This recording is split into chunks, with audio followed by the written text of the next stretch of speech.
Hey everybody, welcome to the channel. My name is Valkyria Verder. Today we're here to talk about, not a hair flip, goodness. Today we're here to talk about Neptune's magic. Now, Neptune is the god of the sea, but before we get into talking about Neptune's magic, if you want to get updates on the podcast that comes out weekly, there is a blog you can sign up down below. I have sessions available if you are interested in having a session with me. They're gonna be, I open my books and then I close my books right now as I'm filming this and as I put it out. They're open for April to July of 2025. So if you're interested in that, they are going to be down below. And if you subscribe to the blog to get podcast updates, you will have the opportunity or option to become an exclusive subscriber. Exclusive subs get one new moon update every month. So whenever the new moons come out, you get a full breakdown of the aspects and kind of what to expect and how to utilize the energy and what we're really going through in depth. And then there's also another blog that comes out every month that I label adult magic content. It's the stuff that's a little bit more pricey to practice, and so it's a little bit more pricey to learn. So there's a paywall behind that, but those come out once a month as well. So if you're interested in that, it'll be down in the description. Those are the updates. Thanks for being here. If you want to subscribe. Let's start talking about Neptune, So Neptune is the god of the sea. Neptune, it does happen generationally. Pluto is like our big generation. Pluto rules over this big generation, the long-term generations, but Neptune still is considered a generational kind of space. It's about a 13 to 14 year transit. For those of you who work with mother energy, you have altar mothers, you have mothers in your practice, there's mothers in your world. Neptune is going to be very related to them. Kind of strange because it is a male god, a male deity, Neptune is, but ruling over the sea. It's sort of interesting, the story of Neptune. Neptune and Neptune's wife, the wife is the air, like the salty air or like the environment that is on the sea or around the sea. And then Neptune is the god of the sea itself. So when I say it has a lot to do with the mothers and the mother practice, it also has to do with, we're gonna break it down. It also has to do with the 12th house, and it's like transitioning from one world into the next, being done with this one thing and having this transition into the next world. The sea, in my practice at least, discernment, is very, very mother related. It's very, very womb related, it's woman related, it's feminine related. And so having there be this connection to the sight, the seers, literally the seers, literally if you can see, if you have the sights, then that's going to be applicable to Neptune's magic as well.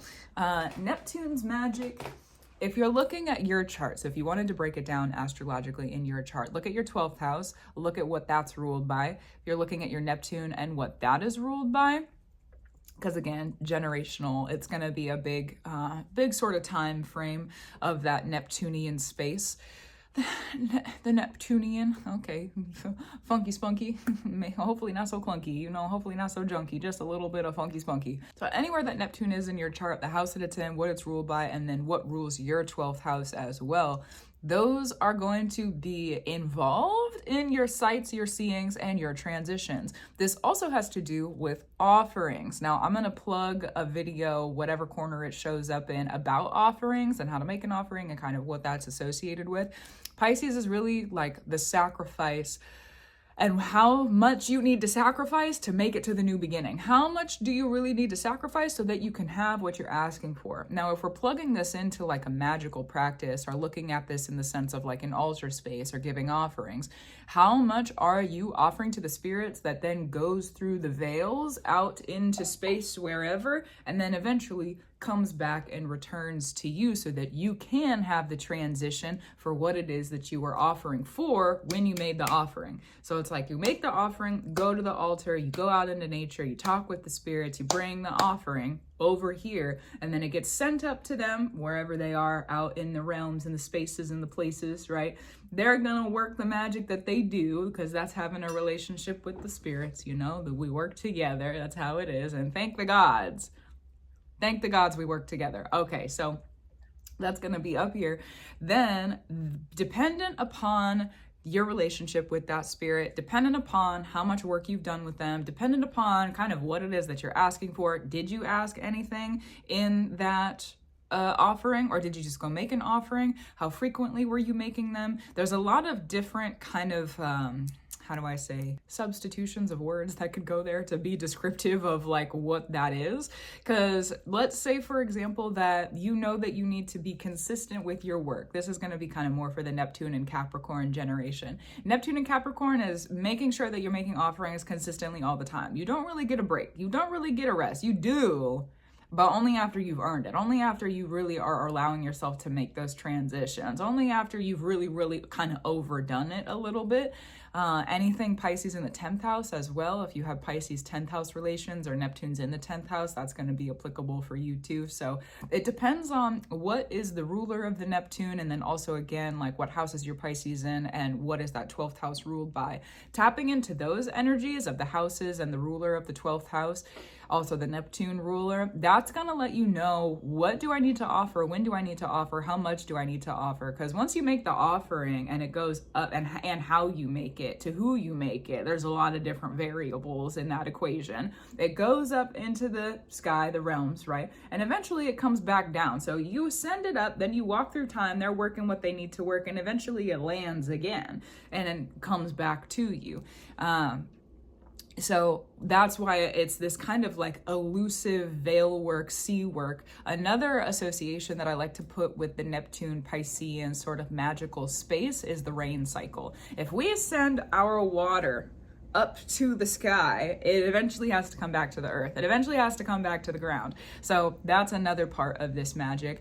For those of you who have gifts of the sights and the seers, and you're able to look and see, you have the ability to look and see, then Neptune, Pisces, and the 12th house in your chart are really going to let you know how that happens, when it happens, why it happens, and how to tap into it, how to protect yourself also.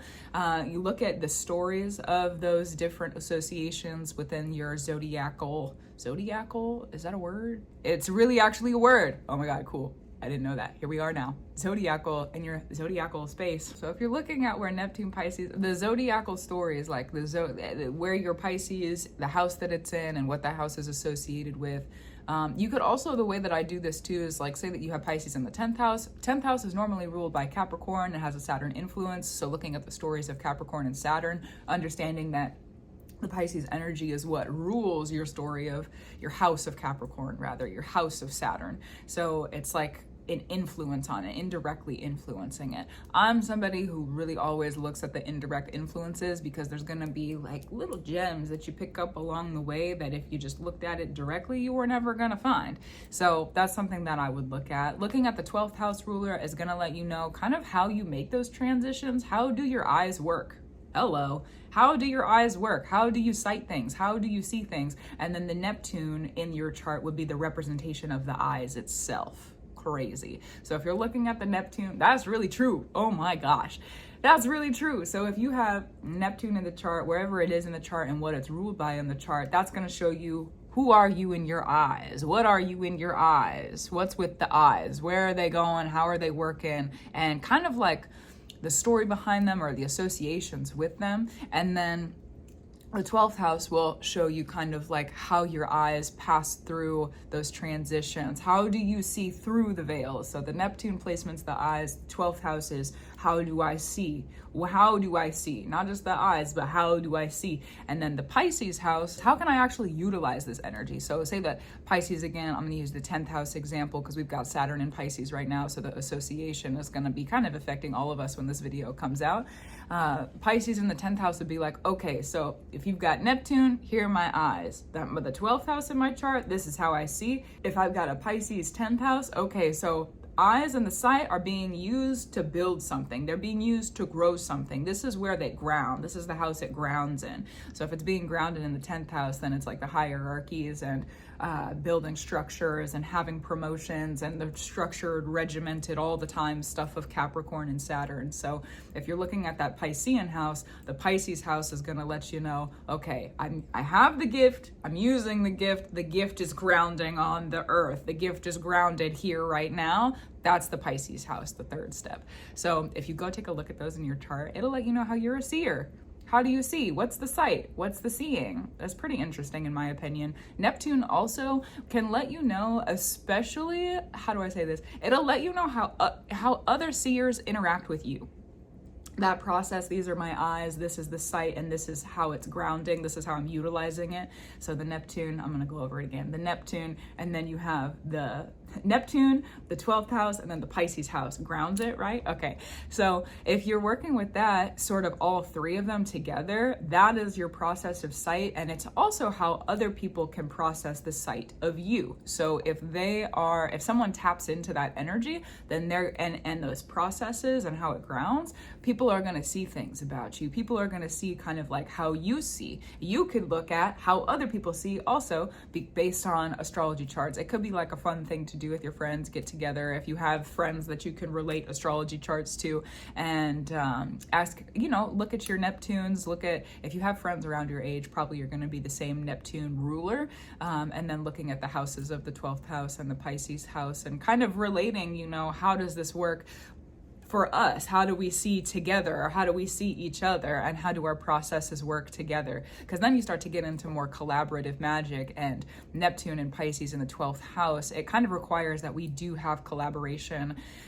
Pisces in the 12th house, Neptune, maybe not always necessarily associated with this, but it's still going to be applicable because it's in the same kind of space. It's the same family of rulers. So the 12th house in Pisces, it's the accumulation of everything that's come before it. It's the 12th house. It is the final house. It is the final sign of our zodiacal wheel. So in that final sign and the final house of the zodiacal wheel, we have to have everything else that's come before it. Otherwise, it couldn't be. So to have collaboration in it is kind of an association with Pisces. It's like we have to associate with other people. We don't really have a choice. That's more of the 11th house, and how the 11th house interacts with us is like our social groups, and we have to be a part of society, even if we don't want to be. And sometimes we're around people that maybe we don't want to be around, and like we have to be a part of it, and like we can't get out of that. But how we move through it creates change.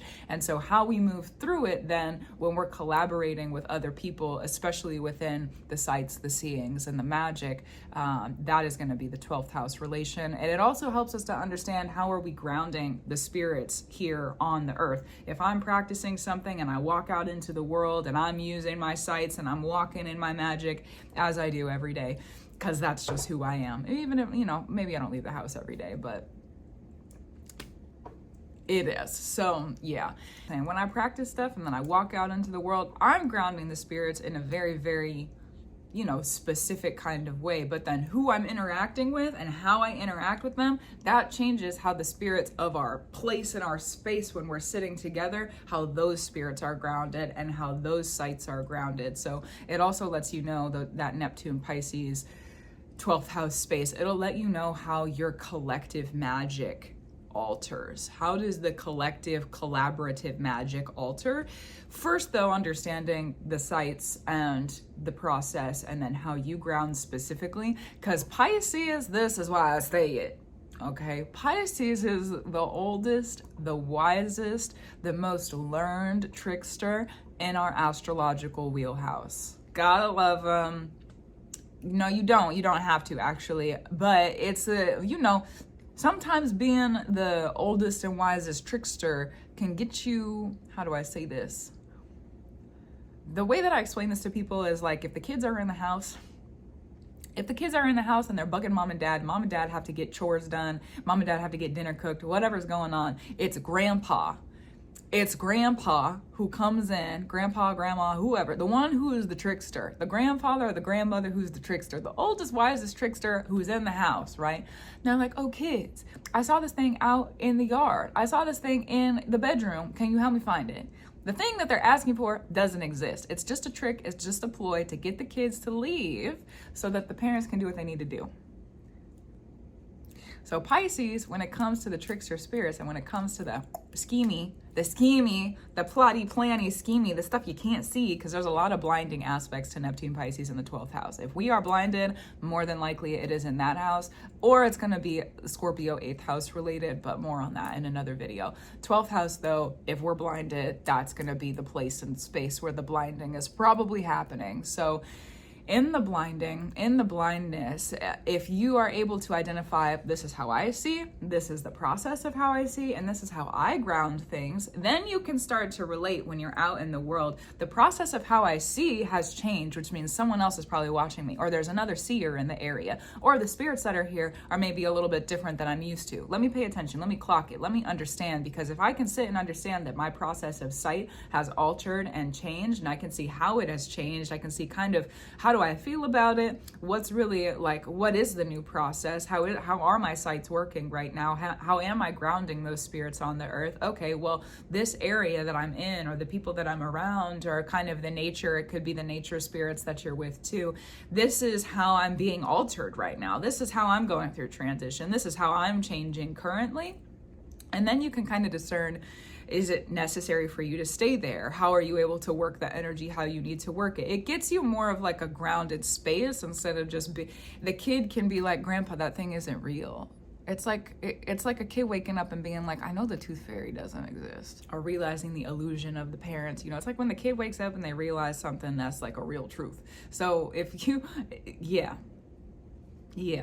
And that with Pisces, that process of Pisces, understanding your sights, your process of them, how you ground the spirits because of those sights, and your eyes, right? Goodness gracious. If you're able to understand that, and then you can clock when it's changing out in the world, that's going to keep you really overly protected. Like, it's going to keep you overly protected a lot. It's going to keep you very, very protected. You can kind of see too, if you have a person you can practice with, you can see it specifically, like if you were to look at a person, how their eyes alter you or how your eyes change each other. That's a really interesting practice to sit and meditate, eyes open, and look at a person. You can also too, like, try to intentional, like, you know, like if you're with someone you're comfortable with, it's fun to kind of play around and just kind of get used to the energy of it, get used to the practice of it. You can do it with yourself in the mirror as well, especially if you have Neptune Pisces in the 7th house, and or there's Libra associations with your 12th house. That is a good practice, like a really, really good practice. You in the mirror, best buddies, that's for sure. You and the sights in the mirror, best buddies, best friends. So that's a good place to start looking to, is if you're looking at kind of the magic that's already associated with where your Neptune and your Pisces and your 12th house ruler, what is that associated with? For example, Libra is mirror magic, right? It's our reflections in our intimate spaces. Like if you're looking at the 4th house, you're going to have home associations. So look at the associations of the house that your placements are in, and then you can start to kind of figure out what magic am I already practicing in that area, and then go amplify it with the process of the eyes and the process of the sight and the grounding of the spirits. So, and just sometimes the spirits don't ground on the earth. That's true. Sometimes the spirits keep floating up and keep floating around. So that's something to look at as well. So that's what I have for you. It's an interesting practice. Once you start studying it, you're going to start to probably realize a lot. I will say, because this is associated with the House of Sacrifices, it does help to have spirits on your team. It does help to have spirits that you can make offerings to. If you're keeping up with an ancestral altar and making offerings to your ancestral spirits, it does help with that. And then if you do any sort of like God offerings or God work or anything, there is going to be more wisdom, more exact, precise wisdom that can come through that's specifically for you, that the spirits that you're offering to and in relationship with need you to learn, rather than just listening to me here on the internet. Thanks for your time and for being here. That's what I have for you for this one. Gratitude, reverence, and love to you. Keep up your brew. Keep doing what you need to do. Hopefully the sights and the seeing help the brew. Hopefully you're able to see some things about your brew that you previously were not able to do and or were not aware of that you actually were doing already. It's a pretty powerful practice. So I enjoy your process, that's for sure. Sometimes at the end, there's like, I feel like there's, because I yap for a living, you know, I yap. Sometimes I feel like there's more to say. So there'll be more videos up later on. That's true. But this is a good one. This is a good one for now. Yeah. I'll talk to you soon. Keep it up. Thanks for being here. And thanks for the work that you do. That's also true. Yeah.